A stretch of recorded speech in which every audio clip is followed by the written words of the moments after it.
Këto ditë ndodhet këtu në Washington, prokuroria e përgjithshme e Shqipërisë, Ina Rama, për të marrë pjesë në një konferencë të Bankës Botërore mbi korrupsionin.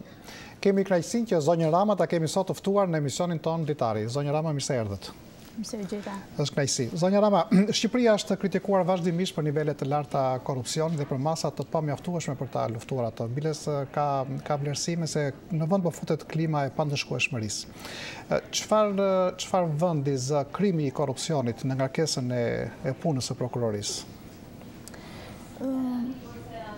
Është vërtet janë bërë vlerësime nga organizma ndërkombëtare për korrupsionin, siç u thatë, po dhe ne vetë jemi koshient për situatën në të cilën ndodhemi dhe nivelin e korrupsionit që është prezent në vendin tonë.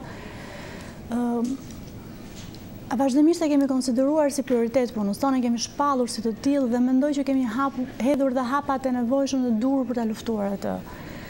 Zë një pjesë konsiderueshme jo në sasi, por në prioritet dhe në fokusimin e vëmendjes dhe të fuqive më të mira që ne kemi, resurseve më të mira që ne kemi në drejtim të luftës kundër korrupsionit. Mund t'ju them që në funksion të kësaj lufte, ne kemi ndërtuar në të gjithë prokurorin shqiptare 7 njësi të përbashkëta hetimore, bashkë me institucionet e tjera, Ministri Brendshme, Ministri Financave dhe Shërbimi Informativ, me qëllim që të luftojmë korrupsionin dhe krimin financiar, që në një farë mënyre kanë dhënë produktin e tyre pozitiv. Them në një farë mënyre, sepse gjithmonë ka vend për përmirësim dhe për të shkuar më tej. Në kushtet kur në zërat për korrupsion në Shqipëri janë të shumta, vlerësimet janë të shumta që korrupsioni është i lartë, është bërë tashmë një fakt i pranueshëm nga të gjithë. Mendja të shkon që duhet të jenë rastet e korrupsionit, duhet të jenë të shpeshta nëpër gjykata, duhet të jetë një lloj lufte më frontale dhe më e gjerë. Prokuroria është institucioni kryesor që ngre këto akuza. Përse prokuroria nuk është të treguar më agresive në luftën kundër korrupsionit? Unë mendoj që prokuroria është treguar mjaftueshëm agresive në konceptin dhe vizionin tonë. Dhe pse them këtë gjë? Ne kemi tentuar të fokusojmë vëmendjen tonë në luftën kundër korrupsionit edhe në nivelet të zyrtarëve të lartë. Dhe unë mendoj që kjo ka qenë pikërisht qasja jonë ndaj luftës kundër korrupsionit. Kemi guxuar, kemi ngritur akuza ndaj zyrtarëve të lartë të shtetit shqiptar, gjë e cila më parë nuk ka ndodhur në Shqipëri. Duke dashur njëkohësisht të japim edhe mesazhin që ky është një fenomen që nuk do të tolerohet nga prokuroria shqiptare. Akuzat për korrupsion janë ngritur edhe në nivele të ulta zyrtarësh. Unë doja thoja vetëm diçka që askush nuk mund të jetë agresiv ose të themi që të tezaurojë të gjitha mundësitë e veta ligjore plotësisht asnjë institucion sado i fortë që të jetë ai, qoftë prokuroria që ka të drejtën ngri akuzë, përsa kohë që mungon mbështetja e plotë nga gjithë partnerët dhe ose më mirë themi përsa kohë që bashkëpunimi ndoshta nuk është në atë nivel që duhet, ose në një kohë kur jo të gjitha institucionet kanë të njëjtën qasje ndaj kësaj lufte.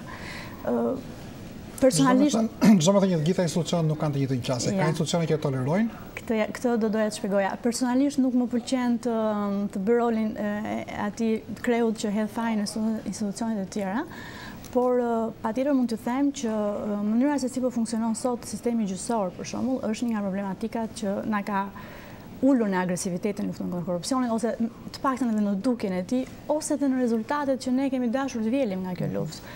Ne kemi ngritur akuza në ato raste që kemi mundur, sepse jo gjithmonë kjo është e mundur, është një vepër e vështirë për të provuar, dhe nuk kemi arritur të marrim një produkt final me një vendim ndëshkimi. Kjo është një situatë reale në të vërtetë.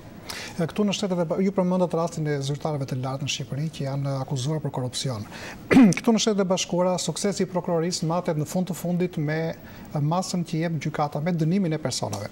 Në Shqipëri janë të paktën 3 raste zyrtarësh të lartë që janë akuzuar për korrupsion, por nuk janë dënuar nga gjykatat për arsye nga më të ndryshmet, janë djegur afatet e hetimeve, ose janë gjykata ka shpallur të pafajshëm. A tregon kjo në një farë mënyrë dështim të punës së prokurorisë ose si analizoni ju këto raste? Në fakt janë 3 çështje zyrtarësh lartë, për të qenë korrekt, që janë 2 zyrtarë për shpërdorim detyre dhe 1 zyrtar për korrupsion. Të 3 rastet të përfunduara me një vendim gjykate jo në favor të akuzave që ne kemi ngritur. Në gjykimin tonë kanë qenë vendimarrje të gabuara të 3. Ajo që më duhet të them është se ne jemi një palë e procesit, veprohemi atje në emër të shtetit dhe nuk kemi mundësir ankimi me të tjera për ta çuar më tej procesin. Nuk mund të them që është konsideruar apo perceptuar nga ne si dështim i punës tonë. është konsideruar dhe konceptuar nga ne si një qasje e ndryshme e sistemit gjyqësor ndaj fenomenit. Kur flitet për korrupsion në Shqipëri, një nga sistemet që del më shpesh, emri i cili del më shpesh në kritika është sistemi i drejtësisë. Brenda tij është dhe prokuroria. Ka akuza që dhe prokuroria vet ka korrupsion brenda, duke lënë të tejkalohen afatet e proceseve hetimore dhe shuar rastet ose duke mos ngritur akuza. A keni një mekanizëm të brendshëm ose a jeni ju dakord me këtë versim që dhe në prokurori ka korrupsion dhe a keni një mekanizëm për të shqyrtuar këto raste? Në qoftë se unë të thoja që në prokurori nuk ka korrupsion, do thoja një gjë të pavërtet. Prokurorët shqiptar janë shtetat shqiptar dhe përisa themi që korrupsioni është një fenomen që përket sot shoqërisë shqiptare dhe zyrtarëve shqiptar, patjetër që është prezent dhe në sistemin e prokurorisë. Mekanizmi që ne kemi është ndjekja penale, përveç procedurave disiplinore, po që janë procedura që nuk lidhen me rastet e korrupsionit, sepse kur kemi korrupsion kemi një aktivitet kriminal, duhet kemi një proces penal, jo një disiplinor. Unë mund t'ju them që gjatë kohës që unë kam qenë prokuror e përgjithshme, ne kemi ngritur 2 akuza për korrupsion ndaj prokurorëve. Dhe në të 2 rastet, me autoritetin e prokurorisë përgjithshme, unë kam kërkuar që për të 2 prokurorët të vendosen të masa e sigurimit të arrest në burg, për të dhënë mesazhin që ky është një fenomen që nuk mund të tolerohet në sistem. Në të 2 rastet, gjykatat nuk na kanë mbështetur. Përsëri po dua të them që nuk dua të bëj rolin e kreut që don të shpërndaj përgjegjësinë, por ky është një fakt. Dhe madje vendimarrja për njërin nga prokurorët i cili përfundimisht mbyll procesi ishte me deklarimin e pafajshëm dhe në vizionin tonë ishte absolutisht një rast fajësie i pastër. Le të ndalim teknik prej çështjeve kryesore, do të thojë dhe më të bujshme në Shqipëri tek hetimet për 21 janarin. Besoj kanë qenë hetimet më delikate që ka kryer ndonjëherë prokuroria e përgjithshme e Shqipërisë gjatë tyre viteve të fundit, pak të 10 vjeçarit të fundit. Çështja ka kaluar tashmë në gjykat. Pa mendoni se prokuroria i ka pasur gjitha mundësitë për të bërë hetimet e plota për 21 janarin?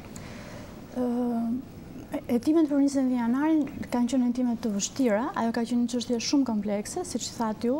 Ndoshta jo më kompleksja e asaj që ne kemi jetuar, sepse edhe rasti i tragjedisë Gërdecit ka një çështje e vështirë dhe me impakt shumë të madh publik, por dhe 21 janari ka qenë tepër i vështirë. Hetimi ka qenë i vështirë dhe mendoj që gjithë publiku e ka ndjerë këtë gjë, nuk ka nevojë që unë të them detaje. Ka qenë në kushte të vështira, ndoshta edhe për shkak të faktit që involvoheshin në proces struktura të qeverisjes të shtetit vet. Kështu që gjithmonë ndoshta proceset kur kanë të tillë personazhe ose të tillë aktor brenda bëhen të vështira. Kam përshtypjen që bëhen të vështira në çdo vend të botës. Ajo që unë do doja të thoja është që duke shfrytzuar shumë mirë në fakt asistencën që ne na ofrua nga Shtetet e Bashkuara të Amerikës, nga laboratorit e FBI-t dhe me asistencën e prokurorëve amerikanë që erdhën dhe në një farë mënyrë ndoqën hetimet, ne arritëm të bëjmë shumë gjëra që ndoshta nuk do kishim arritur të bënim dot pak të mbështetje.